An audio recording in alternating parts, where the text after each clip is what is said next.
How to look rich. Part 9. I am now determined to up my game. I think you're right about not keeping things for best. I don't go out in the evenings much anyway. I have noticed a stylish friend of mine wears silky tops and beautiful, what I would consider, going out clothes in the day. If I'm not seeing anyone at all that day, don't even get out of car on school run. I find it difficult to make a massive effort though. Not working at the moment, so would probably be a different story if I was. Have had a look in my wardrobe. I have got a Balkan jersey blazer which I wore to death in the summer. So maybe another blazer in navy, 2/3 fitted good quality shirts, some nice leather knee-high boots, I need to stock up on soft knitwear, and silky t-shirts. Have already got a decent watch, Raymond Weil, and always wear discreet jewelry. Just need to get out of tracking bottoms on a Sunday wink. I find it difficult to buy boots, my legs are in proportion. But I am petite, and usually all the boots I try on are too long for my calf length. Does anyone know where to buy boots that are slightly shorter on the calf? Too much mascara, and eyes that are over made up take away from the expensive look. There was a girl on TV yesterday, who was really pretty, and had that expensive, stylish way of dressing, that's being discussed on here. But the overall look was ruined by the fact she had put too much mascara on, especially on the lower lashes, which made it look as if she had 4 massive spiders crawling down her face. Why do so many young women think this is a good look? I have found this thread very interesting. I think I look expensive. I certainly don't feel at all out of place in expensive shops, etc., yet I spend very little on many of my clothes. However, as a caveat, I'm tall and slim, which helps hugely. My clothes are simple and usually plain. I look for cut and stitching and how they hang. I'm vigilant about making sure my underwear can't be seen. I keep to a relatively neutral palette, and only bring color into one item. So, for example today, I'm wearing mid-grey skinny jeans, which fit me perfectly, £12 H&M, with a black knitted jumper, with a zip at the back, H&M 100 years ago. But it hangs perfectly. I'm also wearing black suede look cowboy ankle boots, Primark. My hair is perfectly swishy and dried, and I've subtle makeup including foundation. When I go out, I've a cropped 3/4 length sleeve faux fur, Primark, and a gorgeous grey, beige or burnt orange scarf I will throw on £7 H&M. I'll take an old stone grey Tod's bag with me, and I've a very simple vintage man's Rolex I always wear, plus diamond studs, 0.75 carat each, that I haven't taken off for years. I also wear a load of stacking bracelets, never change them, which are a combination of V Simple Tiffany, Monica Venada, and ones I've picked up on my travels. My nails are very short, and currently a grey shellac. My roots are done every 4 weeks, haircut every 8 weeks, shellac every 2 weeks, but nails always short, and pedicure, and eyebrow thread every 4 weeks all year round. I don't really like neutrals on me. I am quite fair and look better in some clear colors against my skin, so I tend to wear a lot of blue, teal, coral pink, turquoise, etc. I like a bit of a pattern too. I am a spring palette. However, I don't disagree, neutrals probably do look more expensive and sophisticated. In my late teens, I got given a book for my birthday, Vogue, even more dash than cash. I don't think it's available anymore. It was my Bible at the time. It wasn't about fashion, but about looking good, mainly timeless classics. A lot of what is being mentioned on this thread was talked about in the book, e.g. subtle makeup, good jewelry, plain neutral clothing, etc. Unfortunately, it didn't survive my condo cull, wishing I'd saved it now. Goodness Blair, if only I could have read that a decade ago, I could have avoided the fashion fails on the journey to my current wardrobe. Grin. The only difference for me is that my engagement and wedding rings are platinum, so I don't tend to wear gold that often. The other thing I would say is that while I don't do patterns, I do introduce color either through the clothes, something of color in the outfit, or accessories. I use colorful bags to make a look more interesting. If I took my dark jeans, black boots, black belt, white, new and pristine white shirt and put them on with a black jacket, or nice cardigan, I'd look like Shirley Carter. I have coppery short hair, and I have a bitchy resting face. Not the look I'm aiming for really. I had the first edition of that Vogue book Kitty, in 1977, and it was brilliant. There were sections on basics, vintage and classics, as well as makeup, but one insight that sticks with me is that if you analyze what a person who looks terrific is wearing, it is usually true that one item will be expensive.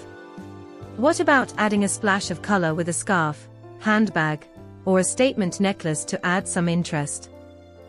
Hope you are enjoying today's video from Mother's Narrative Network. Please like, comment and subscribe for more daily uploads. Don't forget to click the notification bell. Loving this thread. I think the word expensive is misleading though.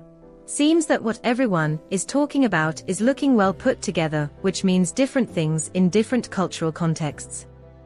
Think British style still tends towards individuality than say French, Italian, which is more classic, and American, which can be anything from NY Polish, where my lack of regular grooming routine would stand out a mile, to West Coast laid-back chic.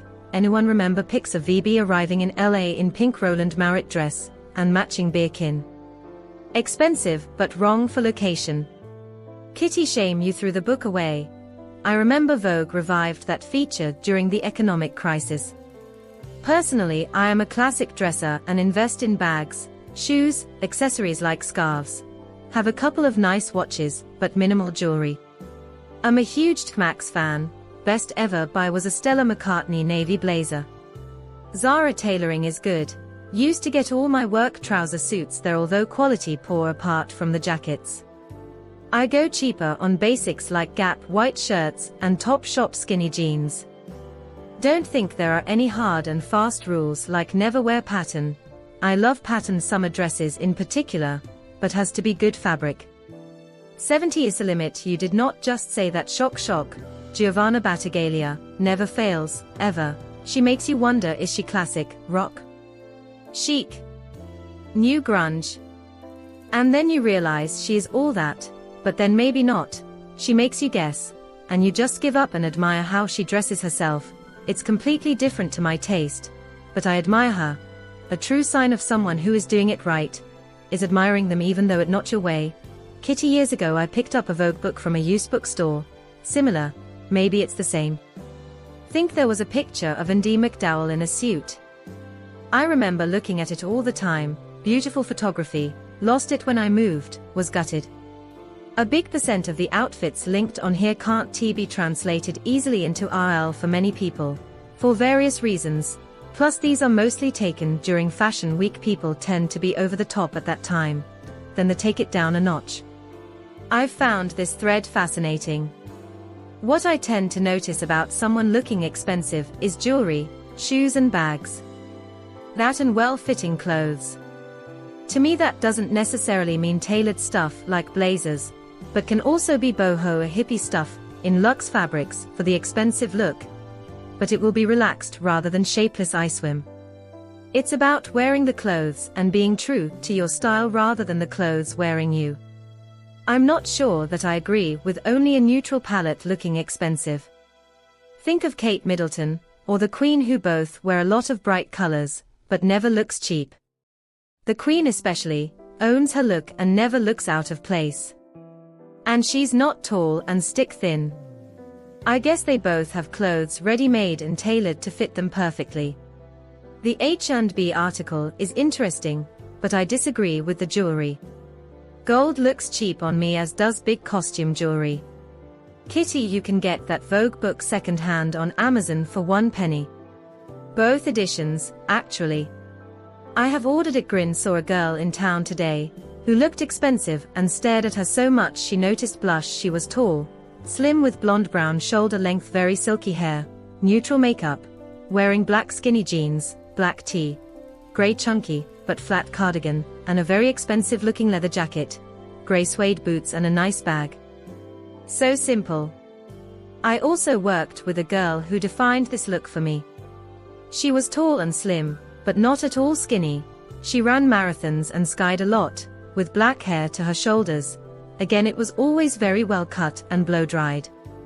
She appeared to wear no makeup, but I think it was just a very subtle, everyday face, as no one is surely that perfect. She wore simple, subtle jewelry, diamond studs or pearl studs, simple watch, small unobtrusive pendants. Her work clothes were all really simple too, lots of pencil skirts, not the really tight kind, more of a straight cut, and simple blouses in colors like oyster, camel, navy, black. I can't remember a single outfit, but was green with envy over her every day, haha. I've just looked on Amazon and the book I had was the original 1975 orange and purple edition of Cheap Chic. Apparently it has been updated and a reprint is on its way. Would wholeheartedly recommend it to anyone interested in fashion, but particularly to younger people who need to understand that just spending money isn't enough. I don't often read Vogue anymore, but they do sometimes, annually, do a special more dash than cash. Up there with ageless style, a promise that is completely irresistible. I think my mother looks expensive. Pushing 70, short silver hair, cut every 6 weeks, religiously. Slim and good posture. Always natural fibers, no more than a couple of colors. Always leather bag, different ones for different purposes or occasions. Always impeccable grooming, subtle makeup. Well-chosen accessories, usually wears a scarf. One thing is that she sews and will alter shop-bought clothes to fit her perfectly. She knows what suits her and sticks to a certain silhouette. I do a lot of the things on this thread, and am tall and slim, wear lots of navy, grey, white, well-cut things etc., yet I never feel particularly good about my appearance. I have an athletic build, don't feel particularly feminine, short graying hair, don't suit it long, refuse to dye it. Friends say I am elegant, but I admire those of them who have more flair putting things together. I veer towards classic and neutral, but I suspect it looks dull, not chic. Those of my friends who look expensive are the ones who really look after themselves and prioritize quality over quantity. But they are also overwhelmingly slim, and most of them are quite well off too, smiley face. No obvious labels, but you can tell their shoes, bag, coat etc. weren't cheap. This thread has been a really interesting read. Like Mrs. CB, I have no desire to look expensive. I see my clothes as an external representation of my character. I'd much rather someone looked at me in my Charlotte Olympia kitty flats and thought, she looks like fun, rather than she spent a lot on those shoes. Anyway, my tuppence worth. I think it's more or less impossible to look expensive if you shop only the bottom end of the high street, while you might find the odd gem in Primark, a new look. A lot of it is acrylic tat. Grooming counts for a lot. There is a mum at school who spends a bomb on her wardrobe, it's all my aunt, McQueen etc. However, she is quite overweight. This in and of itself is not an issue, however her clothes don't fit well, and she doesn't dress for her shape. She also usually has several inches of dark roots on display, and never wears makeup. It totally undermines her expensive wardrobe. I work in quite a staid, corporate environment, so I have to dress in a certain way for client events.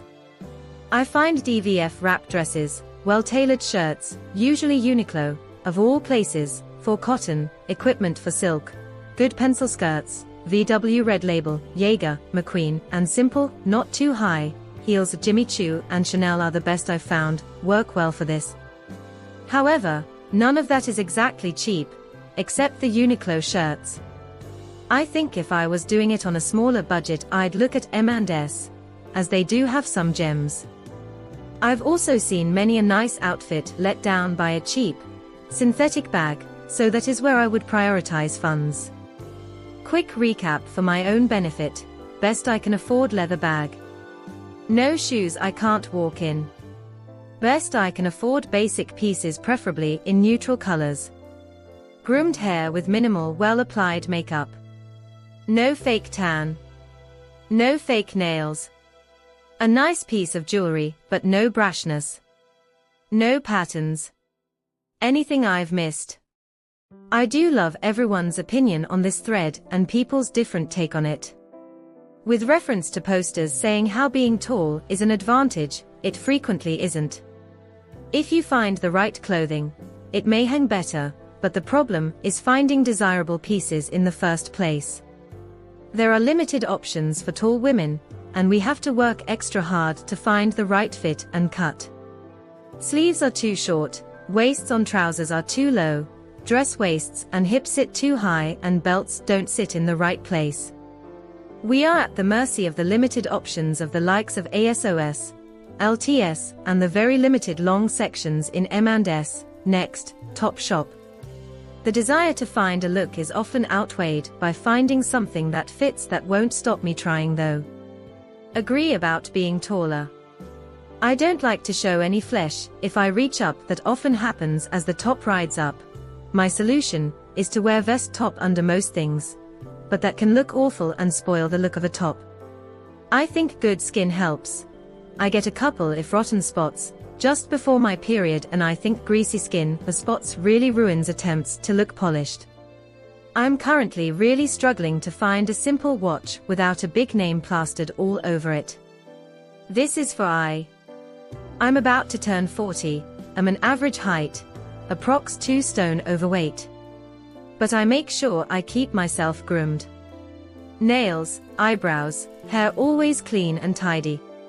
I took this photo to get opinion from DCIS, as I was on my way to an important meeting. I work from home and normally live in pretty casual clothes. White silk shirt from Banana Republic, skirt from French Connection, red Valentino jacket in the sale, J. Crew necklace. Oh yes, shoes you can walk in. One of the easiest ways for a beautifully put together woman to put everything asunder is wearing heels she can't cope with. Thank you for watching. Hope you enjoyed today's video. Before you go, please like, comment, and subscribe for more daily uploads. Don't forget to click the notification bell.